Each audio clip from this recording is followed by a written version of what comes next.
Jika seorang wanita tiba-tiba kehilangan minat, jangan kirim pesan teks padanya. Jangan telepon dia. Lakukan ini sebagai gantinya. Kalau lu lagi ngedate sama cewek, atau mungkin dia mantan lu, dan dia udah mulai nggak tertarik sama lo, atau dia udah mutusin lo, nggak baik buat ngejar dia, bro. Nggak baik buat mulai ngejar dia lebih sering. Mulai nelpon dia terus-terusan, atau ngelakuin hal-hal kayak gitu. Justru, yang terbaik adalah nggak ngontak sama sekali dan ninggalin dia. Kenapa? Kadang-kadang orang bingung saat cewek mulai kehilangan ketertarikan, atau saat mereka diputusin. Apapun alasannya, lu ada di posisi di mana lu nggak mau kehilangan dia. Lu ngerasa kayak harus ada sesuatu yang lu lakuin buat dapetin dia balik. Lu ngerasa harus ambil tindakan buat bikin semuanya jadi lebih baik. Tapi sayangnya, naluri itu salah, bro. Walaupun kelihatannya masuk akal. Karena lu mau berjuang buat hubungan itu, lu mau dapetin dia balik. Tapi dorongan buat ngelakuin sesuatu justru jadi kesalahan terbesar. Nelpon dia, ngechat dia, datang ke rumahnya, nyoba meyakinkan dia, atau bahkan hubungin teman atau keluarganya buat ngubah pikirannya. Semua itu cuma bikin situasi makin buruk. Kenapa?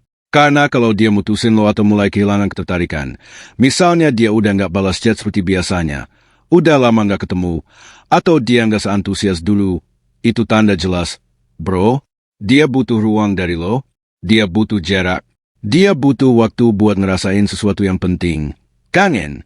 Dan dia nggak akan bisa kangen sama lo kalau lo selalu ada, kalau lo terus muncul di DM-nya, terus hadir di hidupnya, terus ada setiap saat. Lu menghilangkan kesempatan dia buat ngerasain kehilangan. Kalau lu mau dia mulai mikirin lo lagi, mulai ngehubungin lo, mulai nunjukin ketertarikan lagi, lu harus kasih dia ruang buat ngelakuin itu. Lu nggak bisa bikin seseorang kangen sama lo kalau lo selalu dekat sama mereka. Jadi kalau lo mau dia kangen dan bahkan ngejar lo, lu harus berhenti kontak sepenuhnya. Dan satu hal lagi, kemungkinan besar, dia udah tahu perasaan lo ke dia. Mungkin lu udah bilang kalau lu mau dia balik. Mungkin lu udah bilang kalau lu suka atau bahkan cinta sama dia. Dan bahkan kalau belum, percaya deh, dia tetap tahu. Sekarang, jujur sama diri sendiri. Kalau memang ada sesuatu yang lu lakuin dan itu salah, misalnya lu pernah nyakitin dia atau bikin kesalahan besar, maka ya, lu perlu minta maaf. Tapi caranya harus benar. Cukup kirim pesan singkat, aku benar-benar minta maaf atas apa yang terjadi. Udah, itu aja. Jangan nanya apa-apa. Jangan bilang, semoga kamu balas. Jangan tanya, gimana kabarmu. Jangan berharap balasan. Anggap aja, lu nggak akan pernah ketemu dia lagi. Kayak lu ngomong ke seseorang yang udah pergi selamanya. Lu nggak mungkin nanya sesuatu ke orang yang nggak akan jawab, kan? Itu mindset yang harus lu punya saat minta maaf. Setelah itu, kalau lu udah minta maaf, atau kalau memang lu nggak salah apa-apa, maka lu nggak perlu ngelakuin apa-apa lagi. Jangan minta maaf berkali-kali. Jangan kontak lagi. Dan pergi. Kalau dia yang memutuskan buat ninggalin lo, maka kalau dia mau balik, itu juga harus jadi keputusannya. Analoginya simpel, kalau lu resign dari kerjaan, lalu lu pengen balik, siapa yang harus ambil langkah duluan? Ya lu, bukan perusahaan yang ngejar lu balik. Sama halnya dengan hubungan. Kalau dia yang ninggalin lo, maka kalau dia mau balik, dia yang harus ambil langkah pertama. Bukan lu yang ngejar. Kalau dia nggak mau sama lo lagi, itu bukan urusan lo. Itu perasaan dia. Dan lu nggak bisa maksa perasaan orang lain. Kalau dia masih punya perasaan ke lo, setelah lu ngasih dia ruang dan berhenti kontak, dia akan mulai ngerasa kehilangan. Dia akan mulai takut kehilangan lo.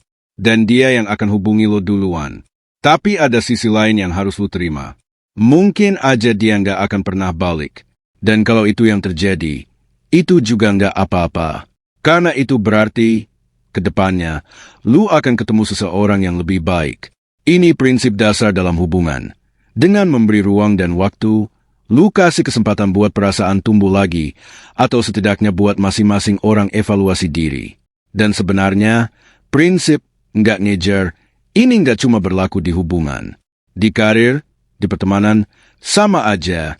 Kadang kita terlalu memaksakan sesuatu yang sebenarnya udah nggak sehat atau nggak seimbang buat kita. Dengan memberi ruang, Kita kasih kesempatan buat hal-hal yang tepat datang dengan sendirinya. Tanpa tekanan, tanpa paksaan, dan yang paling penting, kita tetap menjaga harga diri dan martabat kita. Semoga bermanfaat. Ya.